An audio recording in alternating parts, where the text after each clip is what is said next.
I read back to what Matt posted in the beginning of the messaging about what it's about and what we're trying to do, and I was like, okay, so when we gonna start talking about stuff? And so just trying to get caught up, and then I saw a few, I saw the one question come through about I can't think of what it was right now, but I was like, well, I'm not current on that, so I can't discuss that topic. So that would be a learning curve for me. I'd have to go back and we can't know everything, right? That's right. But look, the I think the topic that you were talking about is the one that Phil's wife posted, right? The one she was talking about Ips, yeah, yeah. I remember them talking about it, but I didn't have any experience with it. It was all theory before I got out. So Yeah, it's all right. It's still mostly theory. okay. It's just we have to face it now because it's starting to work. Mm. I was like, they got something else to keep track of. I thought we had enough to keep track of back then. Well, look, it's Saturday morning. It's time for some coffee, crepes, leadership, and pancakes. And I'm joined today with two of my brothers, mentors, peers. That we got Leonard in the top left, and we got Matt in the top right, and we may have one or two more people joining us. But man, it's I started off a little bit different today because man, we be having so much good conversation in the background. And sometimes we miss you guys miss some of the good nuggets that are dropped in that background conversation. And so today we'll be talking about 5 things that high performing teams do and do differently. And so I said in my mind when I was going through this, I was like, man, this is a perfect, opportunity for just some of that background talk. You know what I mean? Like we are communicating throughout the week on stuff that leaders may have questions about, um, things that I might not understand, but somebody else in our group may understand. And so it's an opportunity for us to really show that iron sharpens iron.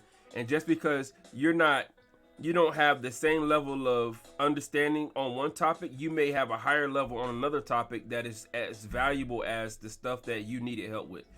Um, and that's what I really enjoyed, and that's why I wanted to just open up a little bit different today. Because look, was it yesterday? Lennar hit me up, and he was just checking to see, like, hey man, you good? The world is getting crazy out there. What the heck? I just had to call and check on somebody, so he called and checked on me just to make sure that I was good.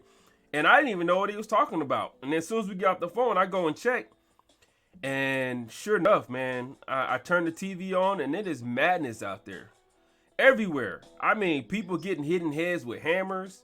Uh, Cops beating people that's surely giving themselves up. I'm down. How much further down do I get? And I'm not making light of the situation, but I'm just trying to point to the fact that it's so awesome when you have people in your circle um, that you come to their mind to reach out and check on them. So I appreciate that. I try to say Leonard, but if y'all don't know, this is one of my old first sergeants, and he'll always be top. So, look, it's just one of those things, man. Once you earn that respect, and the soldiers love you, and they take ownership of you, that's who you are. And I do respect the fact that you are Leonard Bookman now, Mr. Bookman, but you always be top.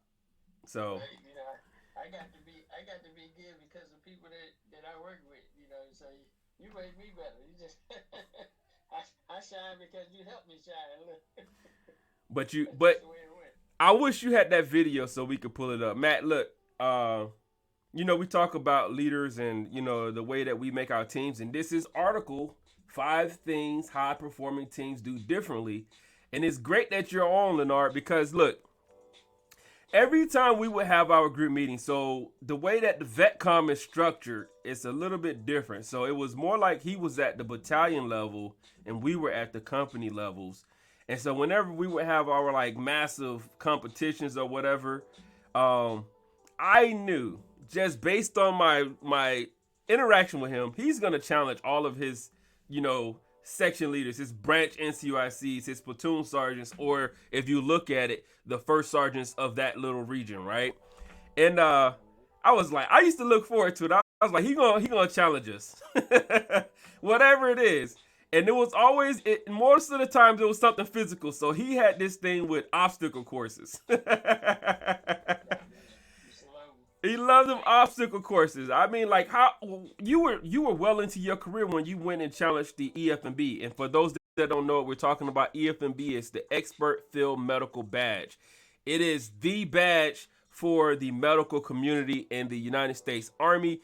If you're in the medical community and you don't have it, or you haven't at least challenged it a couple times, you're kind of frowned upon. And sad to say, but it is. It is, even if you're an x-ray tech or a, food safety guy, you're in the medical field, you got that medical patch. As y'all can see in my background, it's all kind of medical stuff. And if you don't have the badge, it's kind of frowned upon. So you did it late in your career, right, Leonard? Well, I got the badge when I was a young E5. Okay. But I did the badge holders competition, which were all the badge holders got together and they did the best of the best, sort of like competition. And that's it right over my left shoulder. The best medic where I competed. Okay. I competed for best medic for the PHC. And now this was before. I did it as a first sergeant. Right. I was one of the only first sergeants to go. It was at me and one other sergeant first class that went with me, and we went up and tried to win the competition overall, competing against all those young guys. Exactly. My point. Exactly. You were at least at what 18, 19, 20 year at that point. Oh, I was past 20. I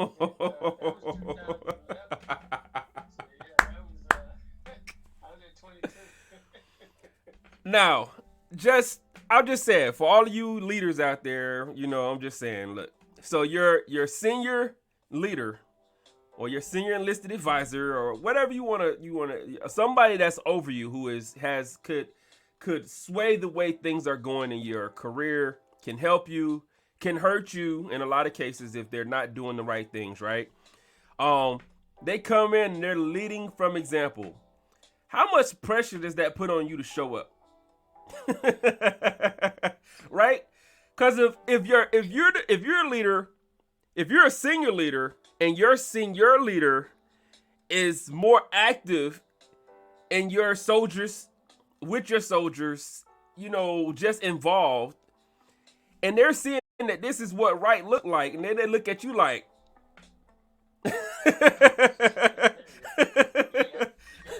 you gotta, so you gonna let first sergeant go up there and do the obstacle course? You not gonna try?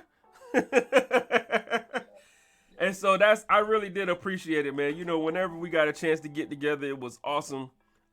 Before I get into the article, I'm gonna share another one because this is my first sergeant. Matt, check this out. So again, we're stretched out over California. So you were in Southern Cal, San Diego, right, Top?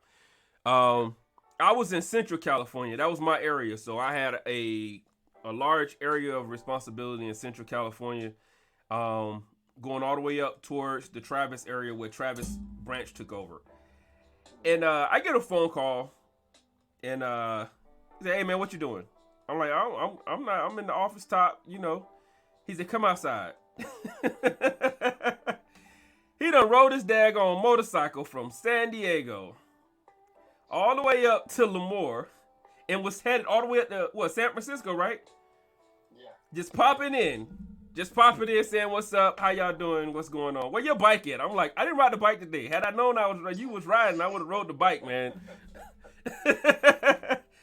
You know what I'm saying? It's just, when you have leaders that could just, I mean, I could have started two different ways. I could have been like, dang, he checking in on me. Why you doing whatever? But because of the relationship we had built, and just that connectivity, like just the random, he'll send us stuff. And mind you, if we were wrong, he still chopped us up. But the way he did it, it wasn't like demeaning or anything like that. It was like, come on, man. It's called a mutual level of respect. You gotta respect. You want respect, you gotta give respect. And I respect everybody from private all the way up. So. That's right.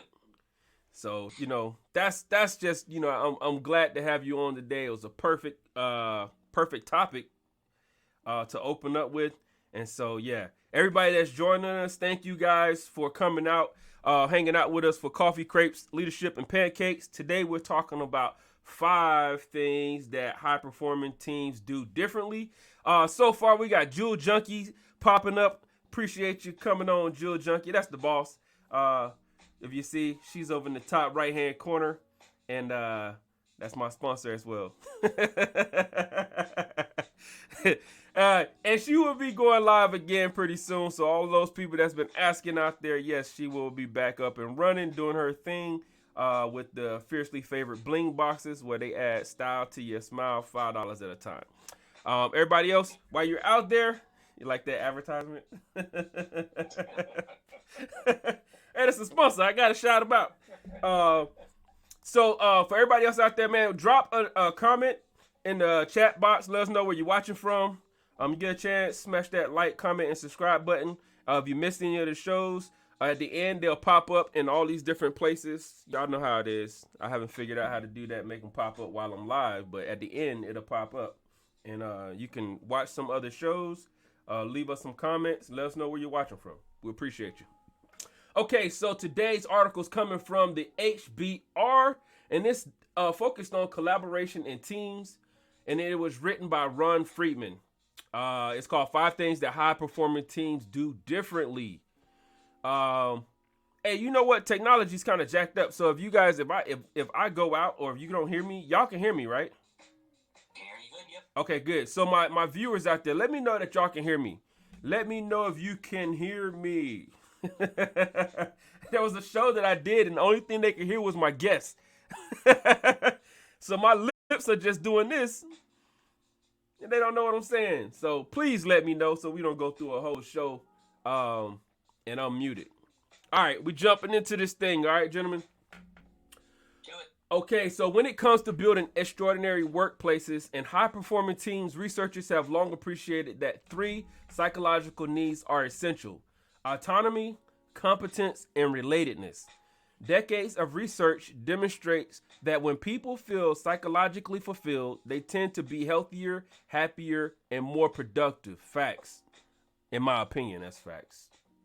Of those 3 essential needs, relatedness, or the desire to feel connected to others, has always been the trickiest for organizations to cultivate. Yes, it's one thing to attract talented employees, but how exactly do you get them to like each other?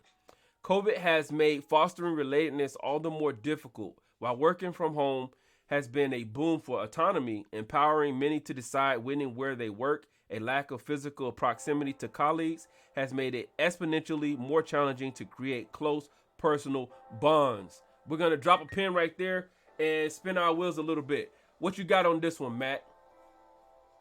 The comment there about getting people to like each other. When we all came in, and Leonard a little bit earlier than us, but I know it was the same message.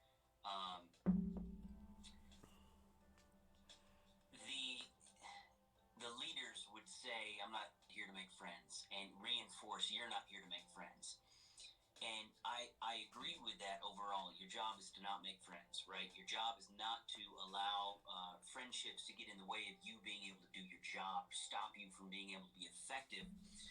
But at the same time, the way it came across to some of those young leaders and the way they took it through their career was, I'm not allowed to be friends with you. I don't want to be friends with you. Anything that comes, anything near a relationship of any kind turns into inappropriate. And I won't allow myself to do that, so I'm just going to be Mr. Knife Hand, Mr. Direct.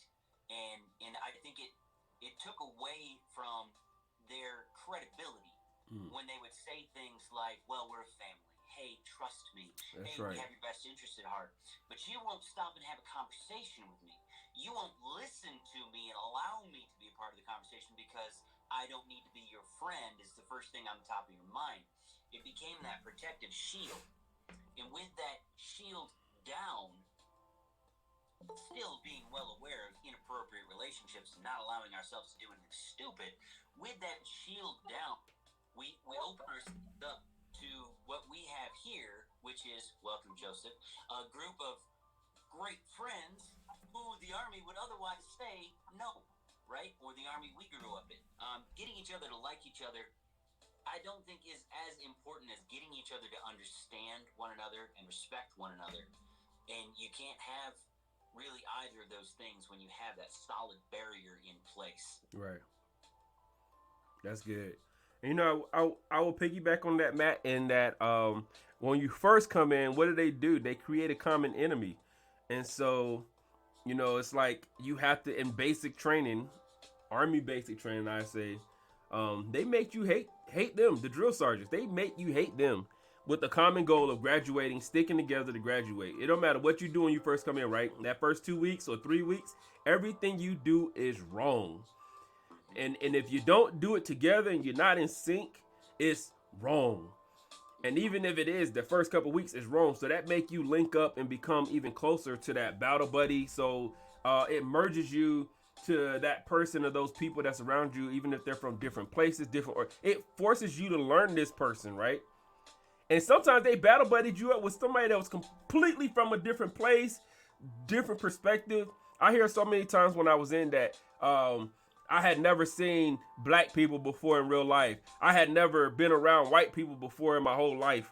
I had never seen or actually experienced like an Asian person. Your accent is crazy. You know, it's like, but these people leave that organization, that experience closer than they've ever been to anybody else because the experience that they went through. And I think that's what the military do if they can get past those things that you spoke about, Matt. What you got on this, Leonard? And welcome, Joe. Welcome, Joe. I'm just going to recap what y'all just said. And the biggest part about that, I think, when you build that relationship, I tried to always have that relationship where I get to know you, you get to know me, and establish that fact that, hey, if you got an issue, you come to me, you tell me, speak your mind, and I'm gonna give you the real back, and we're gonna keep it, respectful. That way, you establish that bond, and I didn't go officer or warrant because I felt like if I went officer or warrant, I would lose that connection with the enlisted, and that's where the rubber meets the road. Right. And so you want to be able to hang out with them and go out places and see places. I was at first sergeant that was in the club where my soldiers were, and if it was time to go in, you need to take it to the room. That's right. I wasn't having them buying me drinks, I wouldn't let them buy me drinks and that type of nature, but I was where they were. I could see what they were doing and trying to keep everybody on the straight and narrow. So, I like that closeness. So that was where I just kept it professional. And then if I had one or two that couldn't keep it professional when it came time to putting their uniform on and going back to work, and you have to set that straight at that point in time. And as long as you corrected it like that, then you had that level of, we know each other, we're a team, we're trying to strive together, and if we go down, we're going to go down together. That's right.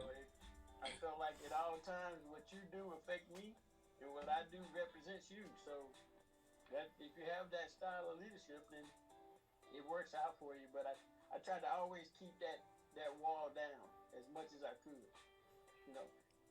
The downside of that is when it came time to administer UCMJ, it's hard.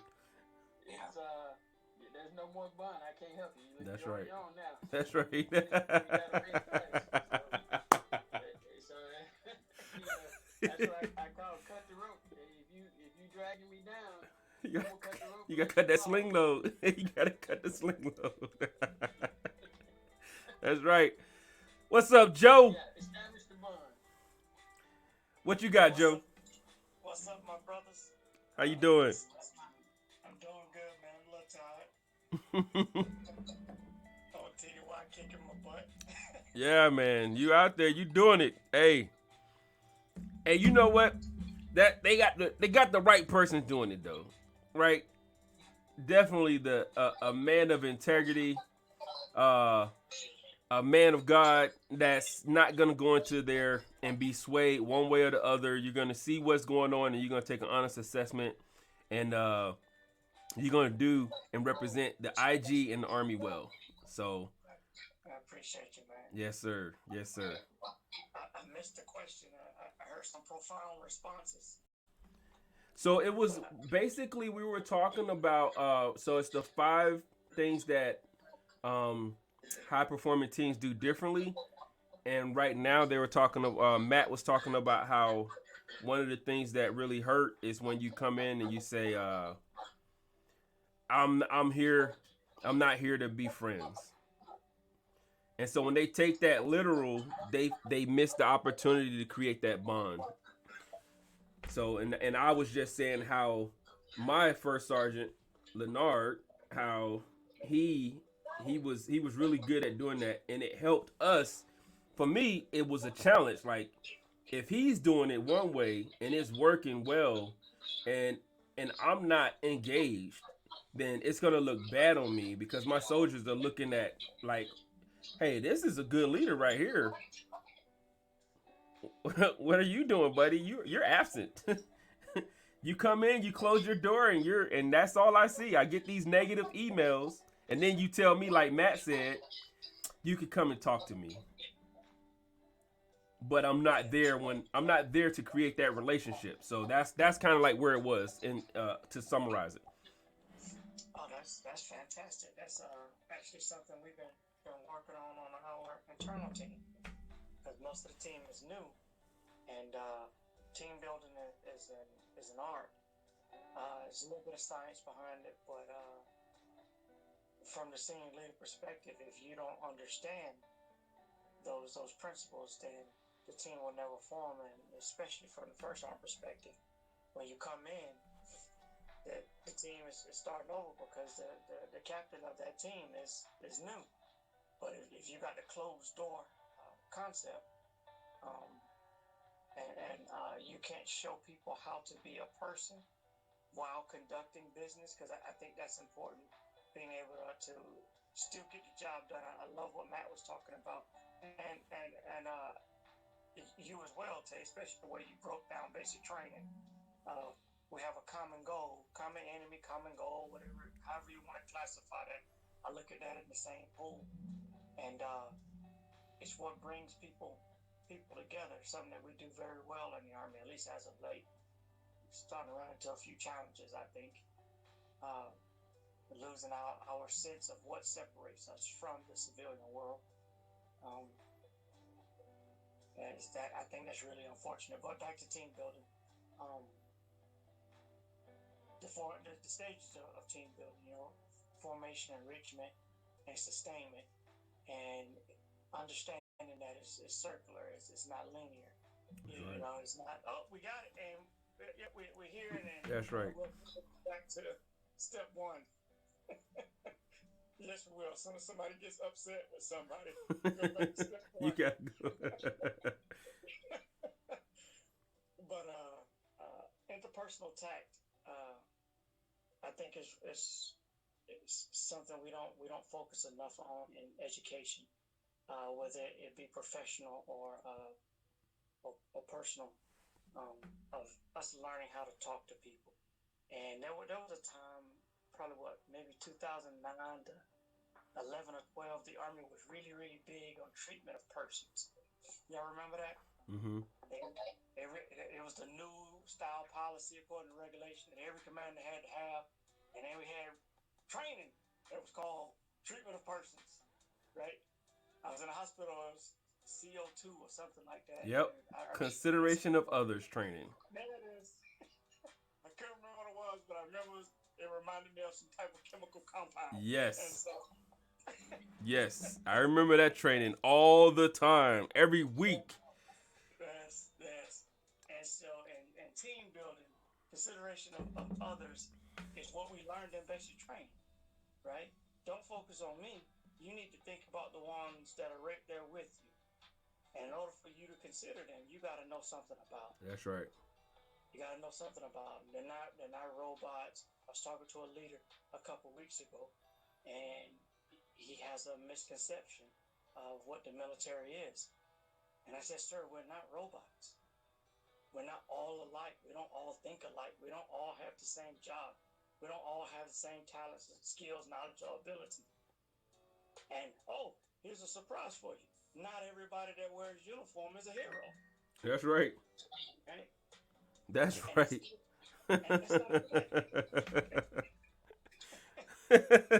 Facts. It's not everybody's a hero. It just doesn't work out that way.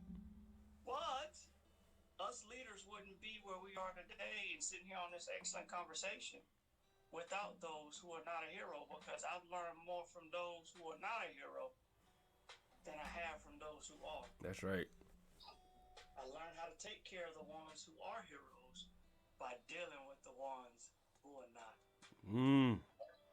That's good. That's good. What is that? The 90-10 rule? Was it the 10-90 rule? 90% of your time is spent dealing with 10% of your population. So leaders, you have to, and don't think that because we're saying military, we're just utilizing military because that was our organization, that was our tool, and that's what we grew up in.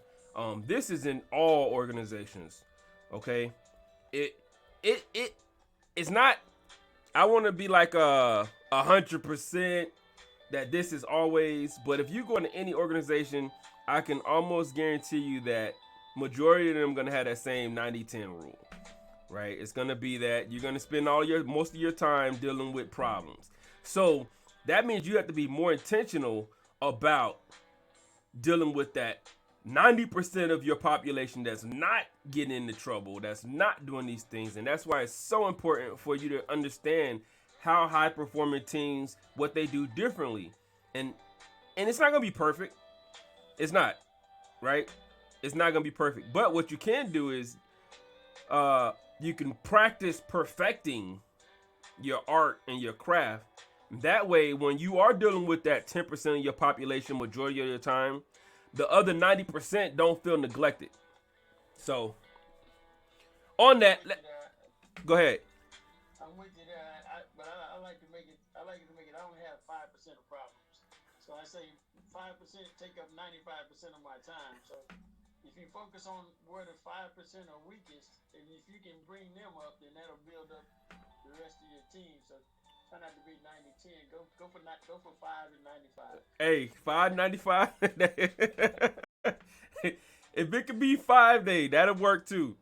And it does. I mean, it does. Some of that percentage, they just needed somebody that cared. They had a bad experience with a leader before, and if you're a hands-on leader, you bringing them in and talking to them can solve some of that problem. I mean, Joe, you was talking about a senior leader that didn't know the basis of being a senior leader. We were in the organization together where a senior leader promoted themselves outside the scope of their ability to lead. What does that mean? That means that you were good at this level, so they promoted you up. You were pretty good at that level, so they said, let's promote you again. But you were not ready. And you probably never would have been ready because they didn't do talent management. They just said, oh, you're good here, let's move you up. They didn't see if you could even, function in that environment. And so you got to understand and be able to tap into your different resources, your battle buddies and all these people, and say, hey, look, I'm having this issue, because somebody else had that issue and they may be able to tell you, hey, I had a soldier like that. Sit down and talk to him. And then you talk to them, show them that you are sincerely asking, and they may turn around. Like Joe, when that senior leader, I think this is your last unit. I don't want to point anybody out. But when that senior leader told you that and you told them, they had that deer in the headlights like, what? Right? It was like, we supposed to do that? I can go and talk to the first sergeant? Oh, no. Oh, I can talk to Sergeant Major? Yes, you should be talking to Sergeant Major if you haven't. You're the first sergeant. You should be talking to your senior leader if you're having issues. Should be. I think that was one of the biggest issues that the Army has is the people that used to get looked at as supposed to be stellar leaders was the person who could run the fastest in the unit. Yes. But they weren't the most tactical or technical in the unit. They just could run the fastest. So if you can run fast, you're gonna go be my soldier of the year. But you didn't know nothing else, but you can run fast. That reminded me of like a Forrest Gump. That's right. That's right. I was running. Yes. So I think that was one of the biggest parts that where the mistakes were made is we're not looking at what they technically and tactically do, but just the fact that they were physically able was a strong guide towards moving forward. Mm. Total soldier concept takes a lot of concentration, and it takes you actually opening your eyes and being willing to consider the total soldier. And too many leaders weren't doing that. Still don't. Yeah. Yeah. Hence the reason we're talking about it. It's the reason Joe's still got a job. That's right. Hey, Mr. IG. Yes. So for those of you out there listening, again, we're talking about 5 things that high-performing teams do differently. And if you know somebody that needs to be hearing the conversation, man, go ahead and tag them. Bring them on in. You can always catch up. Drop a comment. Let us know where you're watching from. And we're going to push forward. We dropped our pen and spent our wheels on that one pretty good. All right, so new research suggests that the highest performing teams have found subtle ways of leveraging social connections during the pandemic to fuel their success. The findings offer important clues on ways any organization can foster greater connectiveness, even within a remote or hybrid work setting, to engineer higher performing teams. Over the summer, my team at Ignite 80, that's the gentleman writing, partnered with the communication software company Front to survey 1,106 U.S.-based office workers. I wonder how many of those office workers were military. Our goal was simple: to determine what high-performing teams do differently, because I'm sure some of the military has high-performing teams, but I don't think that there was many of them that were surveyed, but we shall push forward.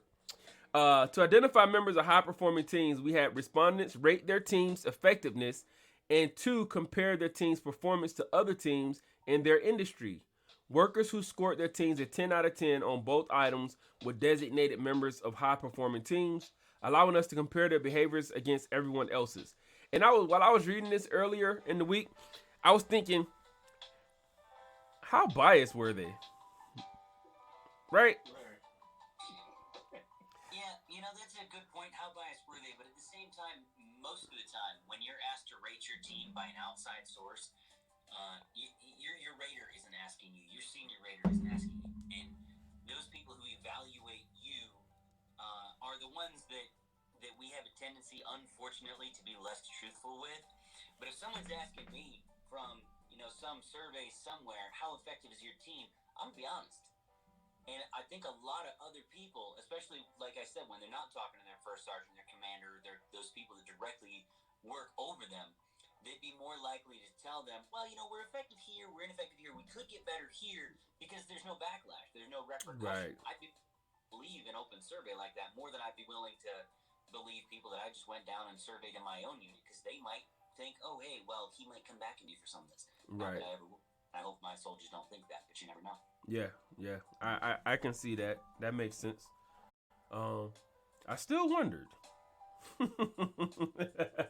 So what do high-performing teams do differently? Our study revealed 5 key differences, all of which highlight the vital role of close connection amongst colleagues as a driver of team performance. Okay, so high-performing teams are not afraid to pick up the phone. Will we all agree that picking up the phone is you're on mute, Leonard? We call that communication. You got to be able to communicate top to bottom and bottom to the top. The word has to get through to everybody so that we can all be on the same page. And that's a key element. But the issue with that, when you're trying to compare different locations, is a lot of times you're working with different equipment Yeah. or different surroundings, environment can affect you, or how you spread out. Like you were saying earlier, when we spread the entire state, then how often are you going to get to see what those other people are doing if you're not all in the same location, having formation every day and doing PT together? Right. You're not going to see it if you don't get on the road and get out there and go see them. So it can be challenging.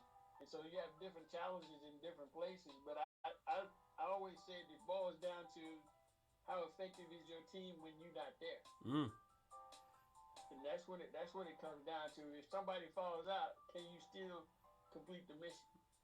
Man. And so I would base evaluating my team on what we failed in. Okay. So I wouldn't focus too much on what we were good at. I focused on where we needed to improve, which is why we started talking to each other anytime something went down. If something was happening in your area, you call the next area and make sure it was good to go at their area, so we all can stay on the same page. That's right. It's about, if one man goes down, can you still function? That's the effectiveness that I look for. Yeah. Next man up mentality. I like it. What you got, Matt? I think one of the things that we do a lot as leaders is we say, you don't be afraid to call me. Don't be afraid to call me if you need anything. And then they don't call.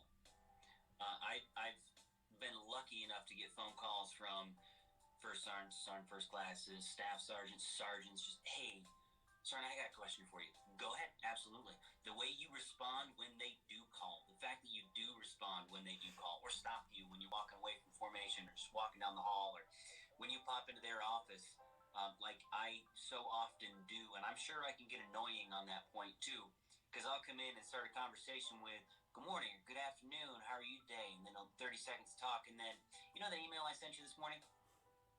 Well, I haven't quite gotten to it yet. Okay, no, that's fine. I just want to talk about it. So you have the back, or I did and I don't really know, or I did and I'm on it already.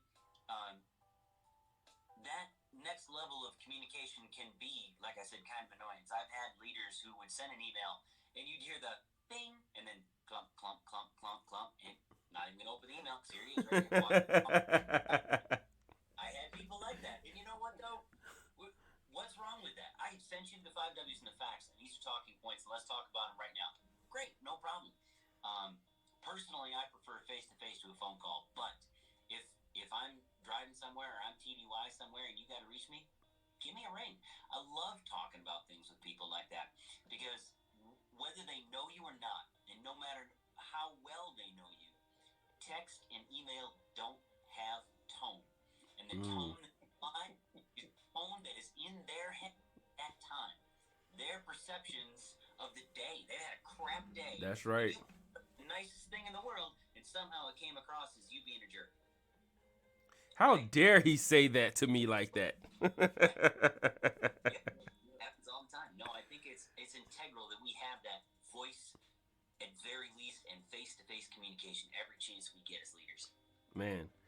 Team members. Gotta have that open door policy. Yes. Yep. Yes. Matt, before I go to you, Joe, one thing that I like that you said was when you were talking about, hey, you call me anytime you want. And I think that and they don't call. I think one of the things that we can do once we say that, hey, open door policy, but I think it helps when you call too. You know what I mean? The leader, if you call and there's nothing wrong, there's no nothing, you just calling. But hey, what's going on? Everything good down there? I'm just checking on y'all. You need anything from me? I'm gonna be out of the office for a while. And they're on the other end like, oh, you're just calling?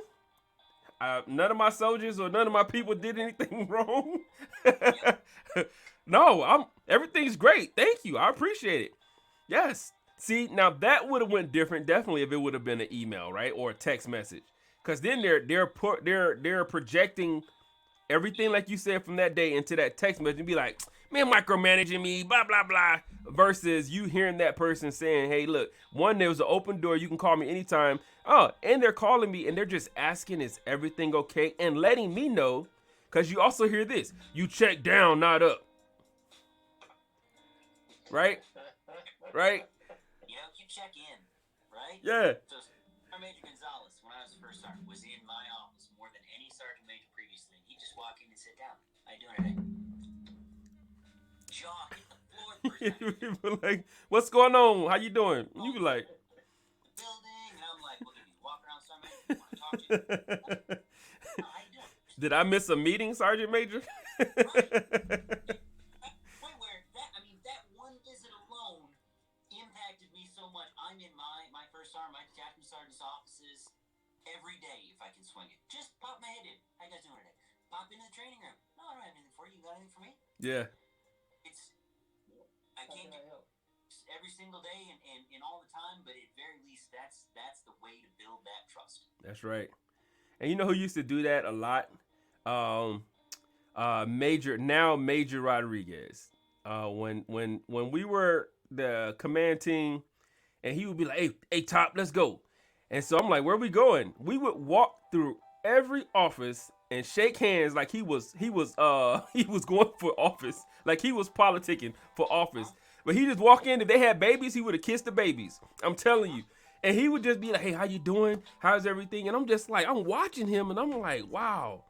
We literally do this every day, kicking people out of the office.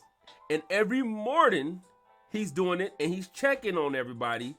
And it, initially you'll be like, okay, working that battalion, right? He comes into the office and he does this. I'm like, he's up to something. But then when I become his battle buddy and I'm walking through and I'm watching him do this consistently, he's dragging me out of the office to go and do it. I say, this leader right here, this is, he's sincere. He's doing it from his heart. Even though we had the issues we had, he still made time to say, hey, Top, let's go. We got to go and check on everybody and speak. So we walk all the way over the battalion and walk through, kicking people out of the office, check and see, kissing babies. And be like, look at that baby. Look at her. All right, now y'all get on up out of this office. Yeah. The man who just stopped talking. Yes. Yep, absolutely. It makes a difference. Absolutely. All right, Joe, man. I know I said I was gonna go a little bit, but I didn't want to steal too much thunder. Go ahead. Oh no, you're good, brother. You're good. I think it's two ways to communicate. There's you communicate verbally, and then you communicate non-verbally. And I think the part that's most impactful, especially when it comes to improving your team's cohesiveness or sustaining it, is the actions. What is it that you do? And listening to y'all talk about it, especially when we were all in Germany together. I remember when getting there, and it's my first time in command, right? I'm big bad det sergeant, and I gotta find my place on the team, and sure the soldiers can trust me, and all that kind of deal. The greatest mechanism we have, I think, in units in the Army until you get until you get past the brigade level, I would say, because then it's social functions. But the SFRG is probably one of the best tools that we have to communicate non-verbally, that I believe in what I say. Right. I've been in some units, and to some units functions to where those leaders, you don't even see them interacting with soldiers' families. You know what I mean? Because if we're supposed to be one cohesive group when we got stuff to do, yet we don't all know how to talk to each other unless it's about, hey, this is the mission set, and here are your tasks. Right. Then you got problems. How you said, you get the phone call, or you call them like, what you want? Yeah. It's always about business. And yes, now Mr. Rodriguez, that was one of the things fantastic about him. Still fantastic about him. Yeah. Because he's here at Sam with me. But I remember when the point changed in my deck to where one of my soldiers, after my terrible command climate survey, they were so upset with me about holding them to the standard, and that passed. And she comes in with her baby, and she was like, "Top, you want to hold my baby?" Well, sure. Give me that big bouncing ball.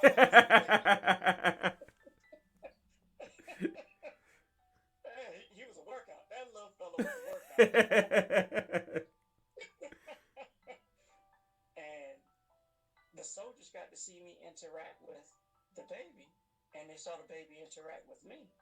And babies that's one of the greatest sensors in the world, because a baby will let you know if somebody's untrustworthy. That's right. They all of them and flail and all. They'd be like, "Oh no, stranger danger." No. The trust increased in the unit 1,000-fold, not only in me, but they begin to trust each other more. And that's what I wanted. I wanted them to be able to talk to each other more, because we got a lot of stuff to do. And when fatigue sets in, if we don't have any togetherness, I know it's not really a word, but I like it. If we don't have any togetherness, then the team's going to fail. That's right. And just on the professional front of whatever that team has to do, but they're going to fail on every other thing that leads up to that moment of execution, because they're not together. They don't know how to think alike. And so, I think it's very important to what did they say? Practice what you preach. That's right. Yeah. Yeah. Yes. Application. So while telephone calls are becoming increasingly less common in the workplace in general, facts, that's not the case among high-performing teams. Our research found that they tend to communicate more frequently in general and are significantly more likely to communicate with colleagues using the telephone than their less successful peers. So it's 10 versus 6 calls per day on average. This makes sense. Recent studies have found that while most people anticipate that phone calls will be awkward and uncomfortable, that's a misperception. Not only are phone calls no more awkward in practice, they also tend to strengthen relationships and prevent misunderstanding, contributing to more fruitful interactions amongst teammates. Matt, you got a note right there. You want to add it?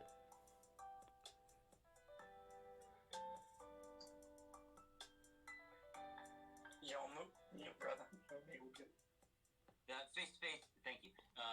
Yielding a higher level of understanding and cooperation. Like I said, using it as a talking point. Making sure that you are aware as a person that you are going to be taken differently. I can write something to all 3 people on here, and you're all going to see something different about it, even if it's only a paragraph, right? Well, I'll be on generally the same page, right? Having that senior non-commissioned officer experience and that life that we've lived, but it's all going to be different. But you talk to them about it, you build that, and be willing to have a conversation. That's right. Ask questions, and then shut up and listen. That's good. Look, when you ask the questions, you got to give the opportunity for active listening. Don't just do this, right? Actively listening. That means don't just start processing what you're going to say next. Listen for what they have to say based on what you said. Yeah. So, moving forward, high-performing teams are more strategic with their meetings. Oh, my God. How many people just love to have meetings, right? It's no secret that poorly run meetings contribute to employee dissatisfaction. Facts. Drain cognitive bandwidth and cost organizations billions. The findings indicate that high-performing teams avoid the common pitfalls of poorly run meetings by incorporating practices shown to foster more productive gatherings. Specifically, they are significantly more likely to require pre-work from participants, 39% more likely, introduce an agenda, 26% more likely, and begin with a check-in that keeps team members apprised of one another's progress, 55% more likely. By ensuring that time together is both efficient and collaborative, high-performing teams don't just make better use of their meetings, They also set the stage for more fruitful interactions, contributing to better relationships. So, before we move past that topic, I want to say that even though these are really great, it is awesome when you have those individuals that are not as engaged with their organizations and you have those big meetings and it's a comedy show that happens because they're not prepared to present and and you got the sergeant major, the colonel, or some general or somebody up there that's chewing everybody up, and you know it's about to be a show. It's like, oh yes. Now, I don't want to making light of that situation. It does help when you have all of those things that are put out there, agendas, all of these things, and if you have any type of structure, most of the times they do send out an agenda. Most of the times, now if it's being used is another thing, right? So leaders, you got to make sure if you push it out, use it. If you're gonna say, hey, look, we're gonna try this, try it. Don't just say it. Don't just talk, because then people will stop listening. I'm gonna go around the room. You got anything on this, Leonard? I would say the biggest thing about those meetings is timeliness. The best use of time. Don't spend a lot of time on things that everybody's doing right. Want to focus on how we can make it better. That's right. And then try to keep them under 50 minutes. If it goes past 50 minutes, you got to give them a break. Them 4-hour meetings where you're having everybody in the whole army in the meeting, and you sitting there waiting your time, and your time don't come for 3.5 hours. Ooh. It's boring. Oh yes. So 50 minutes is the time limit, and you stick to time. You got to get everybody on the same page. You already know with the pre-reports that you're sending in before the meeting gets started. You already know what the issues are. That's right. When it's your turn, just tell me how you're gonna fix it. That's right. And just keep it moving. Because you don't need to tell me all these great things that you're doing. You're trying to tell everybody else what you're doing is great, but all we need to focus on is how we gonna make mission. That's right. If we're not making mission, let's clean that area up and keep it going. Yes, they call that brief by exception. Tell me what needs to be. What are we fixing? What you got, Joe? Of course, timeliness is always important. But sticking to that agenda, every meeting should have a purpose. And sometimes it's very hard, especially low-performing teams, to stick to the purpose of you bringing everybody together. And it ties back to these principles, ties back to everything else that we was talking about. Being inconsiderate of somebody's time, right? Especially when everybody on the team got a job to do. That's right. And so when I bring you all together, we should be concise with our thoughts so that you can get back to doing whatever it was that you're supposed to be doing once to accomplish the mission. I've been some places where on the calendar, the meeting is scheduled for 2.5 hours. That's already intimidating when you see that on the calendar. 2.5 hours? What in the world are we going to be doing for 2.5 hours? That's crazy. What are we talking about? Somebody tap dancing. Tap dancing. And then we get in there, and the leader of said meeting don't even have a sticky note of what he wants to talk about.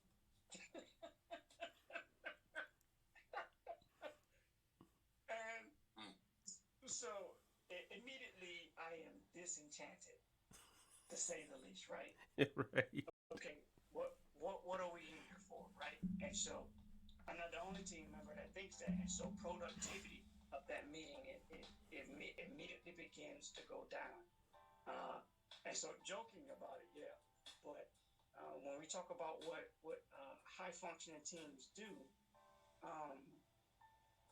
that meetings are important. We got to be able to meet to talk about the business. We got to be able to do that concisely and regularly. The regularly scheduled meetings are important. But the purpose of those regularly scheduled meetings is it needs to be announced, planned, so that when everybody comes, they come with what they're supposed to bring to the table. We talk about it, and then we get after it. That's right. Hey, look, real quick before you jump in, Matt. How much more effective was it when we got called to the front on Motor Pool Mondays, and the question was, do y'all need anything from me? All right, go back to your units. Versus the units looking for us to come out of the formation because we've been over there for an hour. It is nothing wrong with that, right? If that's what we had to do, if that was actual business, but I appreciated it. Shout out to Sergeant Major Gonzalez coming in and changing that swiftly. Hey, look, I know your time is important. I can see your units looking over here waiting for guidance and direction, even though you may have given it to them. Go be with your units. That absolutely, hands down, yes, important. Understand your people's time is important, leaders. What you got, Matt? Well, to highlight what both Leonard and Joe said, time is important, and respecting your people's time is important to them. Showing them that you know that they are important is going to make them feel more important. It's going to make them take their jobs and themselves more seriously. And a commander, a senior enlisted, any leader who can take themselves and their job seriously, not be seen as I'm just a joke to them, or I'm just a waste of time to them, or I'm just going to go waste my time at battalion or brigade. They're not a part of the team, and they don't want to be a part of the team at that point. They don't want to be a part of your team. Pre-work, absolutely important, but pre-work is more important, in my opinion, to pay attention to at the senior level than even at the company level, right? Company and battalion, you got to get that in. You got to make that stuff right. It's not hard. It's not hard to update a slide if you're tracking stuff. It's not hard to know your problems if you're working your problems if you know your people. What can be hard is getting those things in a timely manner. And the reason I push for that is because I don't read those slides beforehand. If I don't have my highlights and my trusty red pen, and I don't make notes all over those things, so that when I sit down, I go, all right, let's hear it. Okay, what about this? And what about this? All right, move on. Let's go. That's right. If I don't know what to key in on, it's going to get lost in everything else. And then I'm not useful. So for those senior leaders, pay attention. Do the pre-work yourself. Don't yell at people to get your work done and get your stuff in so you can brief me. Forget that. They brief you when they write it down, right? They confirm things. They get what they need from you when you ask the right questions. That's right. You can't ask those right questions if you don't pay attention to that work that they've done for you. That's right. You know, you said that, Matt, and I remember how impressed I was when we were at the brigade level and the commander was asking detailed questions about things that the person didn't brief. And it was like, wow, you know about that? Or he was asking about the LMTV that got flipped and was damaged and it's been sitting forever and we already did the paperwork. And he's asking about this we had stopped putting it on the paperwork because we thought it was done.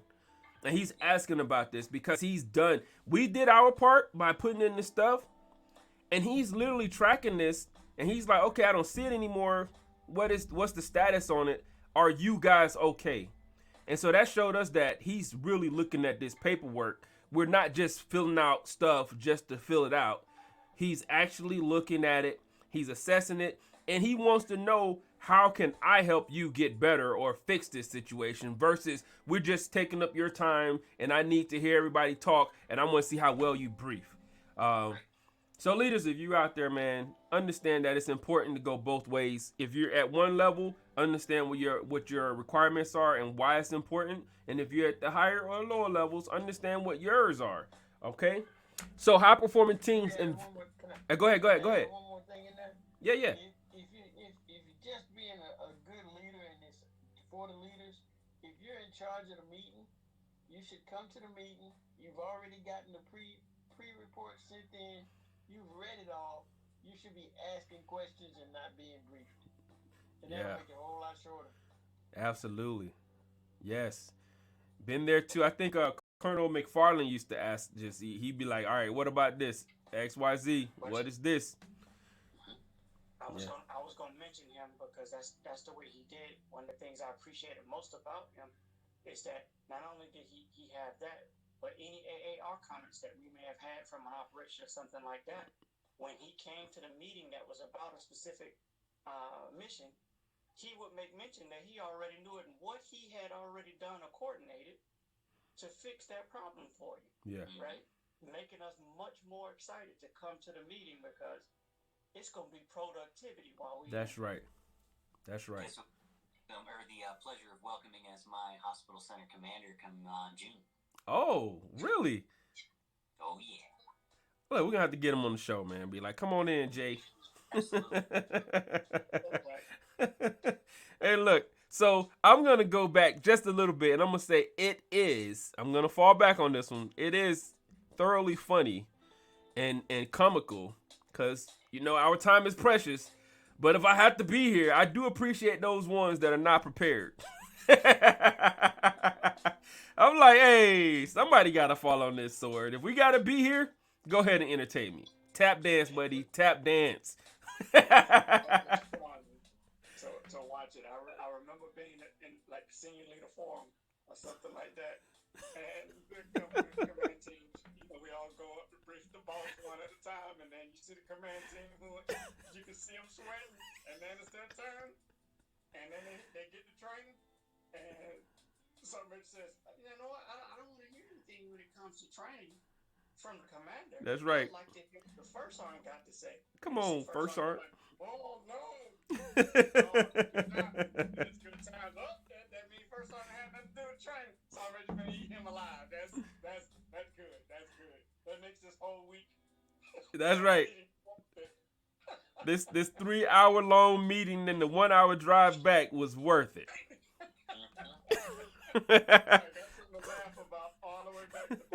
That's right.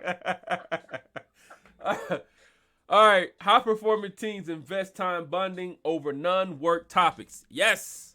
Yes. Yes. Yes. I'm going to say it again. High performing teams invest time bonding over non-work topics. So, y'all heard us joking, and then we are joking. It is fun, but we are joking. But on the outside of work and all these things, the thing that builds that work relationship is the outside stuff. Like, first sergeant, my first sergeant, Mr. Leonard Bookman, top. I didn't know who he was. I mean, I heard his name, vet services, Metcom is small, but it's large at the same time, right? I heard of him, but then when he got to the unit, and then he had a Hayabusa, I had a Hayabusa, and he was like, you're not a real rider, though. You don't ride. I'm like, okay. And I found out that this guy rides like he's legit ride. And then it was like we built that relationship. Like he found something that we had common ground on, and he was definitely was a mentor for me. And I found out how passionate he was when they said that because we rode motorcycles. Look, watch this. When they said we rode motorcycles, we were highly dangerous to ourselves.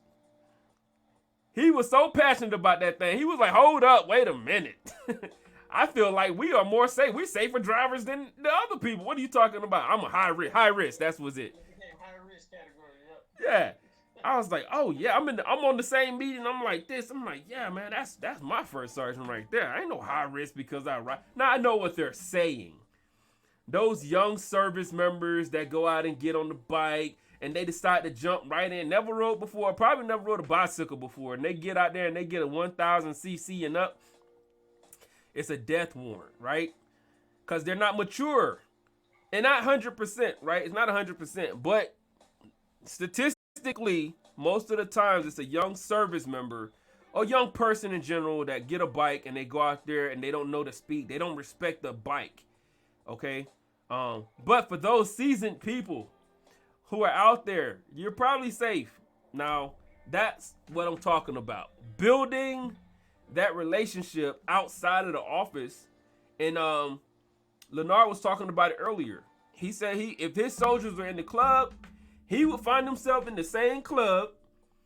And you know what? What does that do? Some people be like, oh no, I'm not going to be in the club with my soldiers. If you're in a training environment, I see you, I hear you, yes. But let's say you're in Korea. Let's say you're in these other places where you know your soldiers are going to be out clubbing. Now, if they see their senior leaders out in those clubs, maintaining the same values that they're telling you, they're going to see what right looks like. You can go and have fun, but this is what right looks like.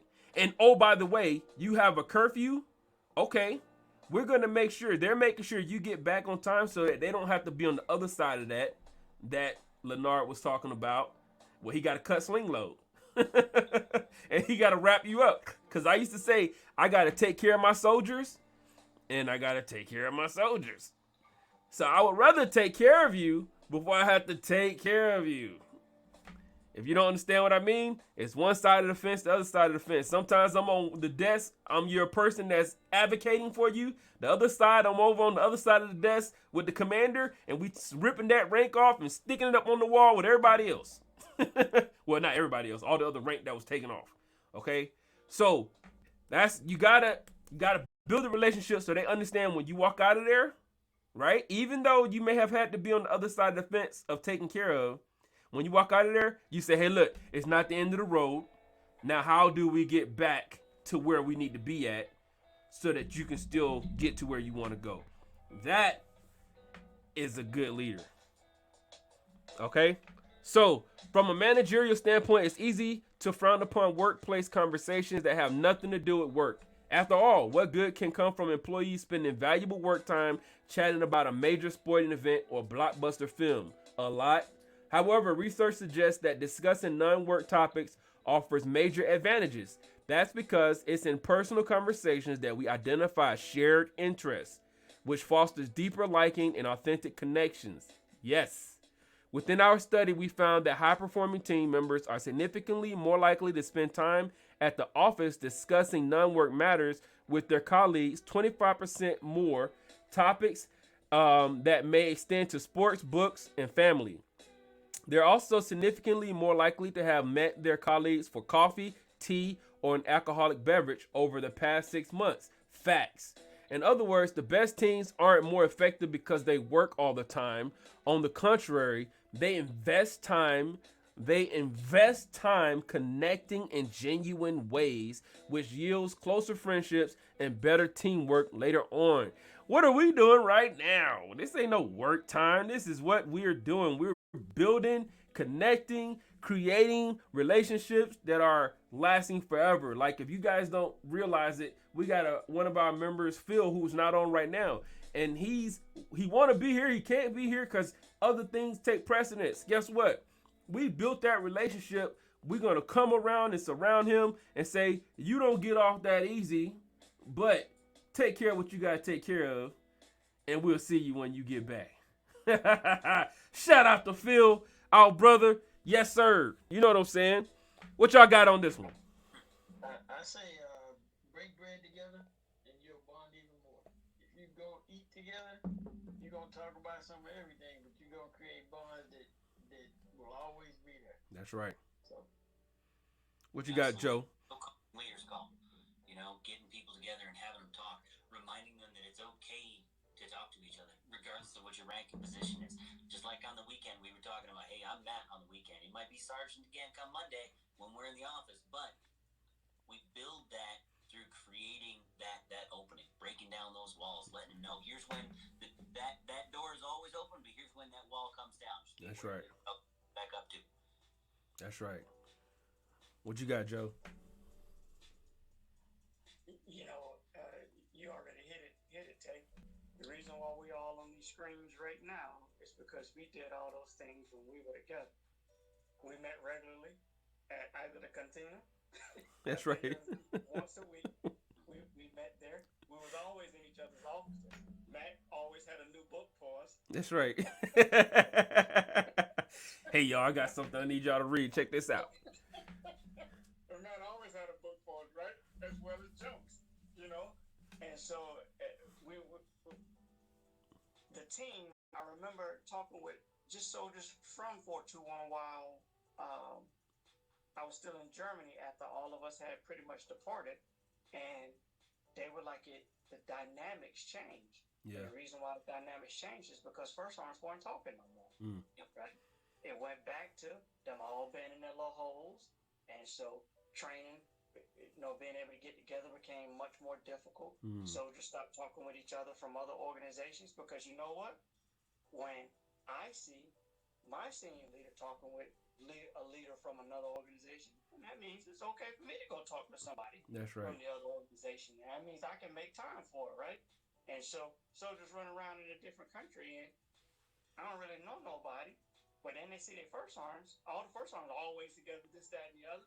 All of a sudden, the soldiers are always together, intermingling, talking, and this, that, and the other. And then UCMJ incidences go down. That's right. People are safer when they're out drinking and having a good time. It really does. Doing those things really, really makes it right. And I mean, shoot, I got out of my comfort zone because of you two and traveled around Europe and got to really see some stuff. That's right. We was traveling, around Germany, but going to some of the other countries, that was a little nerve-wracking. That's right. All the rules, the laws that you got to know and this, that, and the other, bouncing between countries. Yeah. But I said, you know what? My boy's here in Brussels with me, so it can't be too bad. That's right. Put that Smart Traveler app and get going. And so, we learn so much from each other. Once we stop talking about work, we learn about each other, and we gain a higher perspective of life and a better view on the world, I think. That's right. In most cases. Some people are crazy. Some people are crazy. Just know when it all comes to an end, you'll still be doing it afterwards. That's right. You still never stop doing. Yes. And then y'all can all wear these shirts. Hey, look, I got mine, but I don't have it on. Yes, I have mine. Yes. Yeah, I wear mine just about every day. That's your uniform. My post, I got on a different color.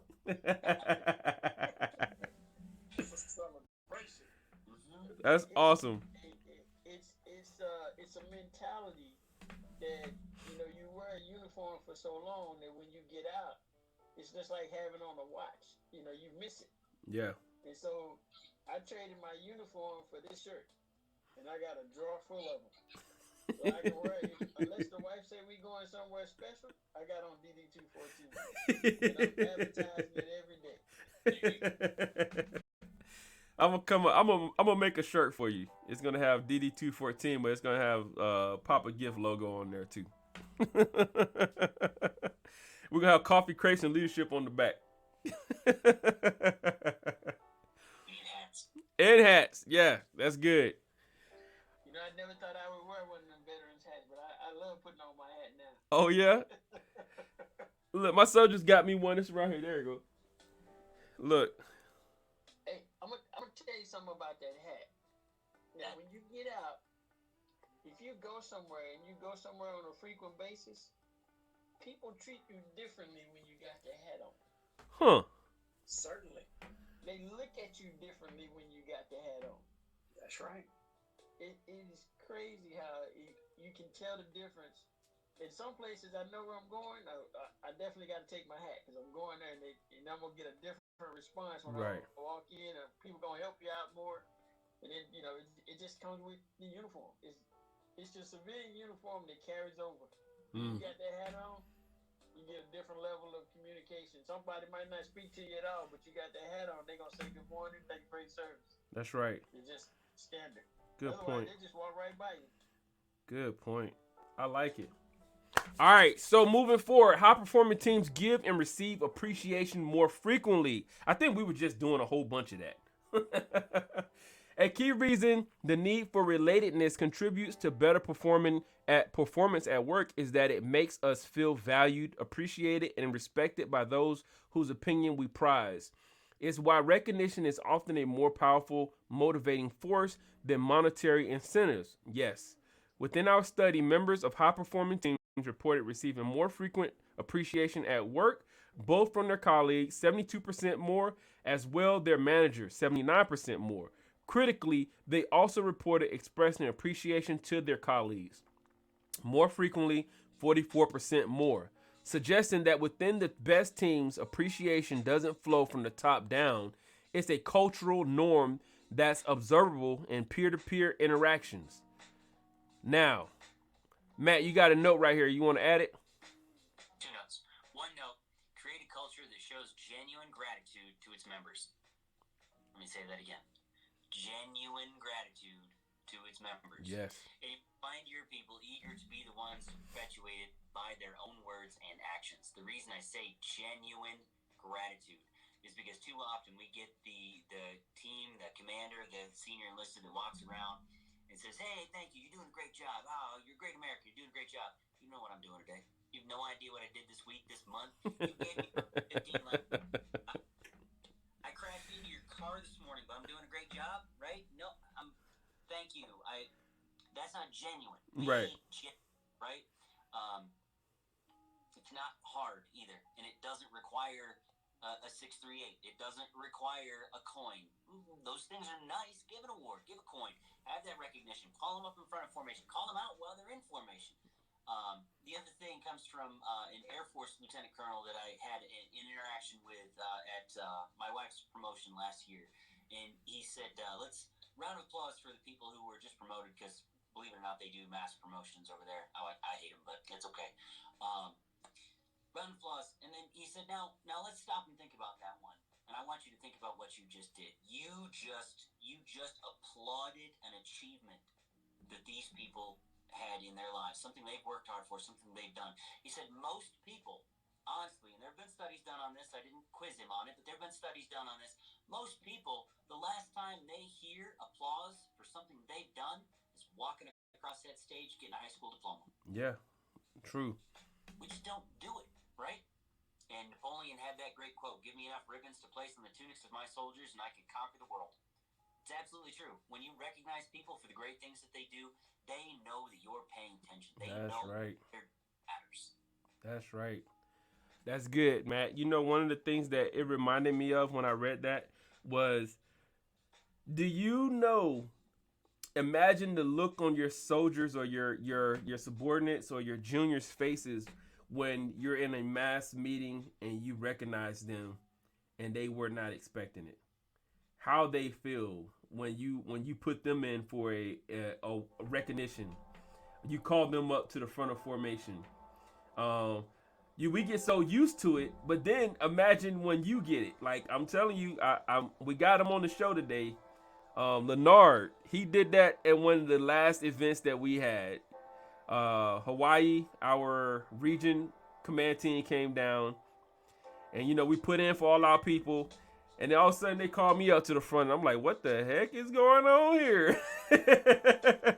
What is going on? What are you doing? And I see him in the background just smiling I'm like, oh, Lord. We want to recognize Sergeant Gifford for great work, blah, blah, blah. I'm like, oh, no.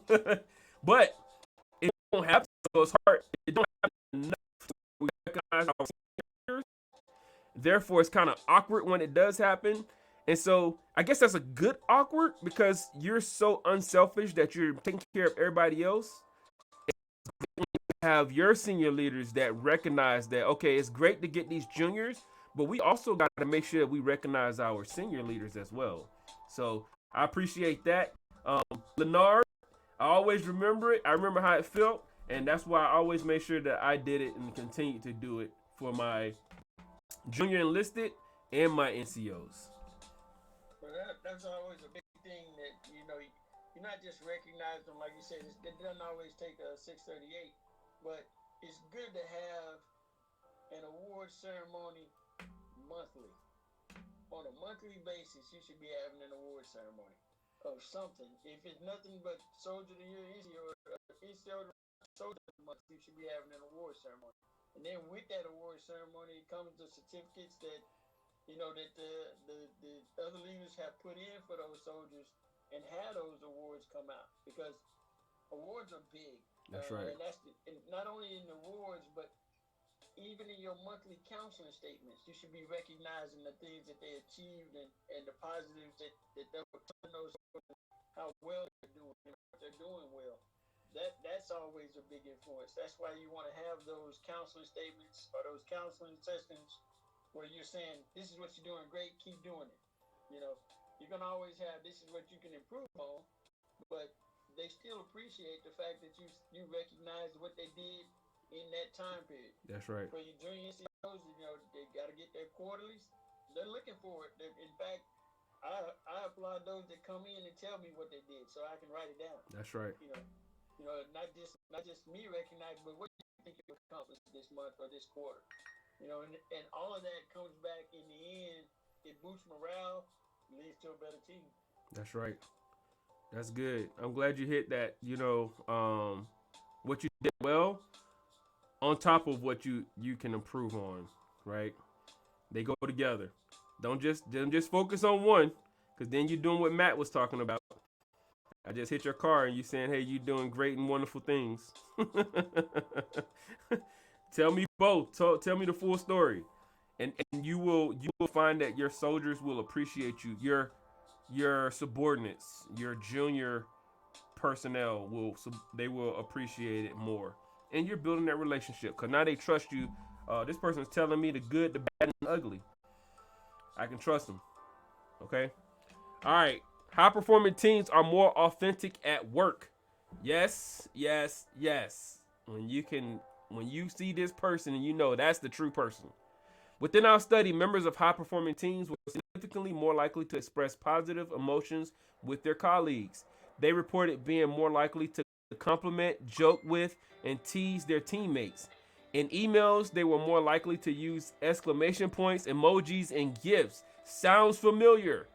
Interestingly, however, they were also more likely to express negative emotions at work. We found that they were more likely to curse, complain, and express sarcasm with their teammates. Why would expressing negative emotions at work yield more positive performance? Because you get to be a real person. It's because the alternative to expressing negative emotions is suppressing them. And suppression is cognitively expensive, very expensive.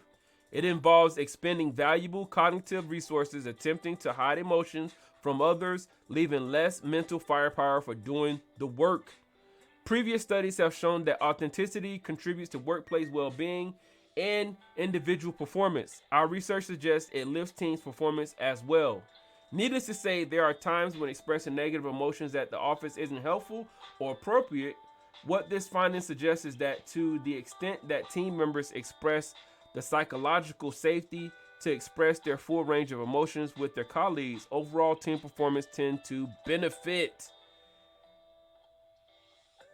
I'm going to drop a pin right there. What's y'all thoughts on this one?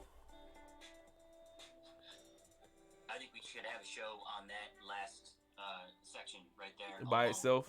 Yeah. Being authentic, letting people know it's okay to be authentic, teaching them how to be authentic. I'm a sarcastic person by nature. I don't know if you guys have noticed. Joking and poking at each other. Gracious, us? No. No, never. That's me. What you get that screw up is oh, hey, good job, bud. You soften the blow to them by being sort of jokey about it, but you've also called them out. Yeah. Hey, straighten it up. Get your stuff right. You kind of ate that one, didn't you? They're more be able and willing to own it as opposed to being defensive. I mean, there's a book we could write on this authenticity and how it affects a high-performing team. This is amazing. That's right. That's right. Hey, everybody, round of applause for the best performing briefers at this. Hey, good job. And they know that you're messing with them. You're burning them a little bit. They know it. But then they're able to come back and say, hey, you know what? Or what about this one? Who authorized this person to take leave? We know who authorized the person to take leave. But why would you let them take leave knowing that it was an important event that you're saying that they were needed for?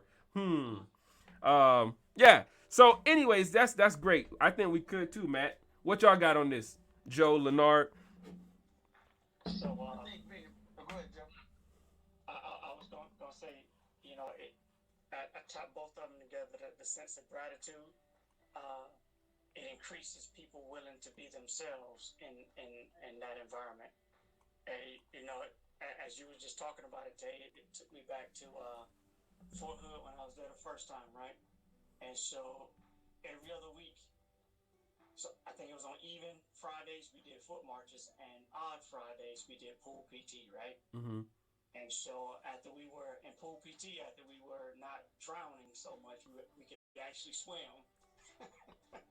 First I wanted to celebrate with, let's jump off the high dive. What? Right? Oh yeah, man, everybody's all excited, and I'm like, no, that's not happening. No. Right? And so I immediately tried to skirt back to the end of the line. He caught me. He saw me. He saw it happen immediately. He put me to the front line, put me up there, right? It took me about 10 minutes to jump off. Dude, I couldn't feel my body. I was so scared. I lost sensation and control of my limbs, almost my bowels. No. Okay? And I eventually get off the diving board. I smack the water. It tears me up. And I remember at the end of that day, because we had a special training event that day, and we were all out in the motor pool. It got pretty cold at Fort Hood that day. Temperature dropped. You know how the weather gets there. Yeah. And end of the day formation. Him and the commander, they're talking, this, that, and the other. And First Sergeant says, you know what? Before we leave today, I want to say, because he was geobaching it up at Hood. His family was down at Sam. And he said, I get to drive home today. Super proud because one of my soldiers faced his fears today. That's Get awesome. up here, Stevens. Get up here. And as I think about it now, I get a little misty because I remember what that felt like, and it showed me how to live the rest of my life of what it really means to be able to face your fears. Right. And some of the folks in that unit, we still talk, but mostly him and my commander. I get to go visit him pretty soon. I'm inspecting his hospital. Hey. The bonds that were formed there, and the things that we could talk about in the unit after that. Because people tease me a little bit. Joe, you want to go swimming? Come on, man. I don't want to go swimming. I'm not trying to go swimming. Stop playing. Stop playing, right? But people got to see a part of me that I tried to hide, and it made me a better person, and it made other people around me better people. And so the being yourself, because I remember actually something I still do with my NCOs, especially when one is regularly late to the meeting. You know what? When they come in, the slow clap. Let's. I love the slow clap. Everybody stop. Hey. Congratulations. Good job. Yeah. We have fun. And they've done it to me, and you can see that they're a little nervous when I come walking in, I'm late, and then the NCOs give me the slow clap, and I'm like, oh man, all right. Put it there. I was late today. I am sorry. I'm not above it. Go ahead. Hey. And the day that they did that to me, and they seen that I can laugh with them and take shots as well as I give them. Man, our productivity, everything just went up because they're like, you know what, I can be myself around you, and it's okay. It's absolutely all right, And sometimes, some people they have things happen in life because life happens. That's right. And they know that they can be themselves with you, to include having a breakdown, and everybody don't know that they had said breakdown, because you can hold some confidentiality that also builds the team. That's good. What you got, Leonard? say that authenticity that comes with failure. As a leader, we're gonna all make mistakes, and being able to own your failures, what make you stronger. To me, I felt my weaknesses made me stronger. You know, knowing what soldiers experience when you have to go through it as a leader, and showing them that you can come out the other side gives them hope that mistakes are going to be made, but you can come out the other side. Mm. The first time I failed the PT test as a first sergeant, I used to tell soldiers, you know what, you better be in front of me, because if you come behind me, you gonna fail. Yeah.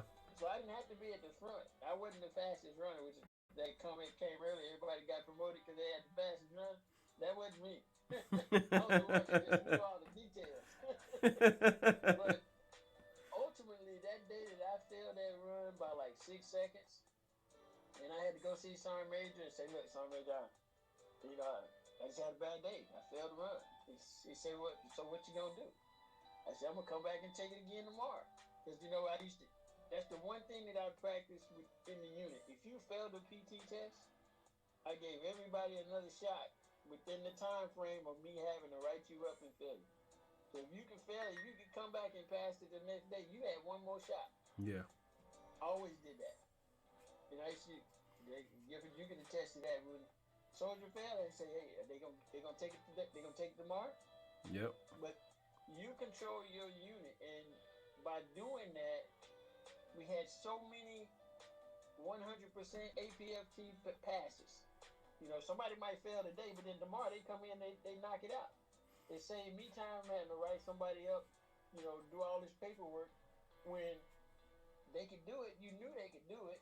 They've been doing it all, but soldiers are gonna have bad days. That's right. I experienced that of how it felt to fail the PT test as a first sergeant, and everybody looking at you, because I used to take my test with the soldiers. That's I didn't right. test by myself. Yeah. I get out there and run with the soldiers, and they gonna see me. But I used to tell them, you come behind me, That's right. you gonna fail. I used to try to push everybody. You need to be in front of me. I don't know what you're doing, but you're going Literally. Literally, people, I would hear him saying this to the soldiers, and I'm like, yeah, if y'all need to be in front of me, that's what y'all need to be. You should not be back there with him. But it happened, and I got my counseling statement from the sergeant major, saying, hey, if you don't come back in here and pass this tomorrow, you know what's gonna happen, right? You first sergeant, you can't fail. That's You're right. gonna get relief from God. That's right. Yeah, but it's an experience that that emotion that comes over you when you're in that position, and you got to do all your best the next day, man. It gets real. So by sharing that with the soldiers, and the soldiers seeing you do it, and they had to come out there and they had to test you again the next day, they looking at you. Now you're on the spot. So Yeah. it's a learning curve, but it's an experience. When you've experienced it, it makes you a better leader. So being real and keeping it real is important, because they recognize when you're being fake. That's right. We always used to say fake it till you make it, but they know the difference. That's right. They absolutely know the difference. You're right. Yeah, they know the difference. So I used to always say, the other thing we used to say is, what is it? Not just faking it, but show false motivation is better than no motivation. Yeah. so hey, keep everybody happy, increase morale, and keep it real. If you keep it real, you'll be your unit will function a lot better. Yeah. Or your team will be better. That's good. That's good. You were muted, Joe. I didn't hear what you said. I said, yeah, that is so true. Authenticity and soldiers seeing you go through the struggle. Most people try to hide it, like Leonard, like how you were just saying, especially because that's one of my kryptonites. I got bad wills, always have, right? And so last time I did the ACFT, I almost fell. Boy, I was right here. Right there, I got him, brother. Woo! I had like 3 seconds to spare. Right? Tiny heart syndrome was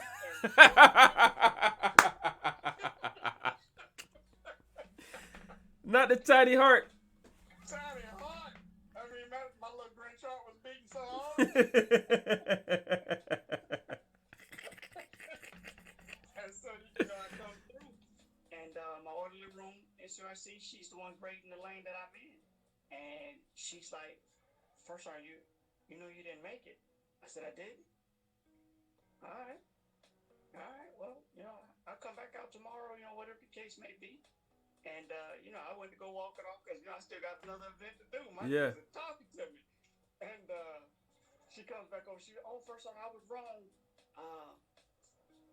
This, that, and the other. But then she came to come see me later, and she was like, I was really impressed to see how you responded to me thinking you failed.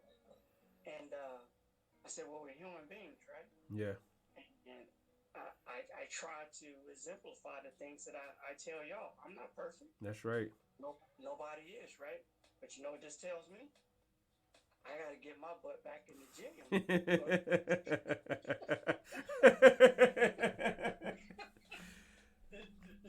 what I'm saying? When muscles was telling me we don't want to do it and tiny heart kicked in, I almost didn't make it. That's right. I'm so glad I did, but I almost didn't make it. That's right. Yes. And so, Lenore, I really appreciate that story, man. That I think that improves the team more than it's good to recognize. It's good to reprimand behind closed doors that you're not embarrassing people, that kind of deal. But I think one of probably the number one, arguably the number one most impactful thing a leader can do to help a team come closer together is for the team to be able to see how you deal with hardships. That's right. That's good. All right, gentlemen. Look, everybody that joined in the middle of the conversation, today we're talking about 5 things that high-performing teams do differently. And if you're watching just now, go ahead and watch the whole thing. Drop a note in there. Tell us where you're watching from. And tell us send us some questions, and some things that we can answer for you. If you have any questions, we don't know it all, but we have a resource, and that resource is a group of leaders from a serious array of backgrounds that we can get an answer for you. That way you don't have to worry about putting your name out there if you don't want to put your name out there. And the bulk of us are military or ex-military or law enforcement. But our goal is always improving the formation, making it better, because we believe that if we can make the unit better, the unit will make the next larger organization better. Ultimately making us the best overall everywhere, because I don't want to just limit us to the U.S. Everywhere, anybody, because we got people that watch from overseas as well. So shoot us your messages, your questions, man. This is what we do. It's Leadership 101, building teams through building relationships. Matt, what's our next topic? And while Matt's looking, you on mute, Matt. So I was gonna say, well, I got a question. I got a call last week from a guy up in Chicago, and he asked me. He said, "Do you know the regulation for if you wake up in the first 20 seconds and you hit somebody, are you still responsible?"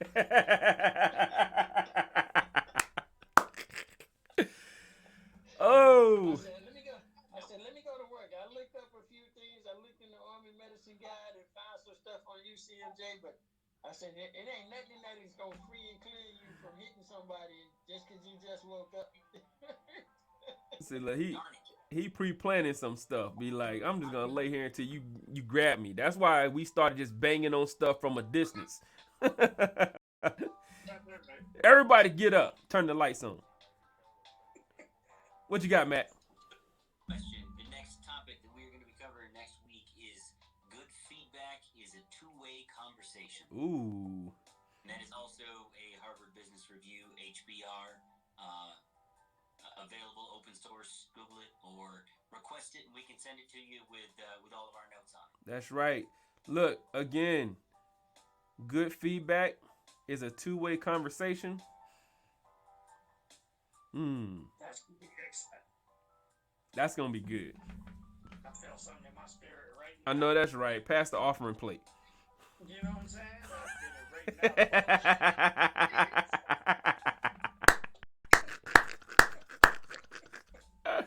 Hey, look, man, we like to have fun. And for y'all that don't know, and if you're watching, hey, look, these are my brothers. Some senior, some same peer, some junior. Either way, these are my brothers that I love and I learn from. And if you're watching, if you don't recognize if you're listening and you don't recognize our voices, eventually you will, because we assume that you'll be back. And you will send us your questions, because this thing is growing, and we're going into the regular podcasting where it's just going to be audio, but we're still doing our video as well. All right, we're going to close out. We're going to start up top with you, Leonard. What you got? Close us out. Hey, go forth and do good things and continue to HTGS, which means Hunt the good stuff. the good stuff. Mr.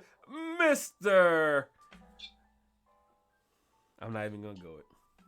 Resiliency. And look, we got some more resiliency people in the building, man. We got some master resiliency trainers in the building. I think all of us are. Yeah, I think so. What you got, Joe? What's your closing statements? Classic coin statement. I think sometimes it's undervalued. Teamwork makes the dream work. And it wasn't until I was older where I actually broke that down to, it's not just a saying, right? You know, if the team has a dream, then the only way for that dream to work is for the team to be together. And so, man wasn't created to be alone. And it's one of my firmest beliefs. We're not designed to be by ourselves in anything. That's right. And so, connect with somebody. You need somebody to walk alongside you as you go down this journey that we call life. If you're feeling alone, reach out to those that you're connected to. Talk with them. Talk with them often. Talk with them in your good days. Talk with them in your bad days.